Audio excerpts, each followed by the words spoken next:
Kmini filgħodu beda l-ġuri ta' żagħżugħ Sirjan ta' 28 sena mixli li qatel Sirjan ieħor f'Għawdex. Il-każ imur lura għas-7 ta' Mejju tal-2022 meta allegatament kienet inqalat ġlieda bejn żewġ gruppi ta' Sirjani f'Għawdex fejn skont ix-xhieda jidher li dakinhar l-imputat Maher Al-Yasem allegatament ta' daqqa ta' għodda ta' tkaħħil lill-vittma Fawwas Najem li dak iż-żmien kellu 25 sena.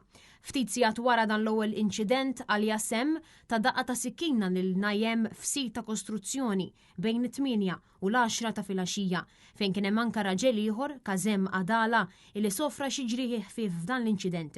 Ir-riżulta li s-sikkina laqtet il-qalb tal-vittma u anke f'daru fejn huwa tpoġġa f'karozza u ttieħed malajr lejn l-isptar iżda tilef ħajtu fil-karozza. Għalhekk Al-Yasem qed jgħaddi ġuri akkużat illi qatel lil Najem u anke weġġa' lil Abdala filwaqt illi kellu fil-possess tiegħu sikkina jew arma bil-ponta mingħajr liċenzja u li kiser il-paċi pubblika. Il-ġuri qed ikun ippresedut mill-imħallef Neville Camilleri wara li jintażlu 9 persuni għal-ġurija 7 nisa u 2 tirġiel. Il-prosekuzzjoni qed titmexxa mill-avukat Angel Vella u Cynthia Tomaswolo, id-difiża qed titmexxa mill-avukati Peter Fenek, Amy Zara u Elena Fenek, filwaqt illi parte ċivile qed jidhru l-avukati Franco De Bono u Matthew Xwireb.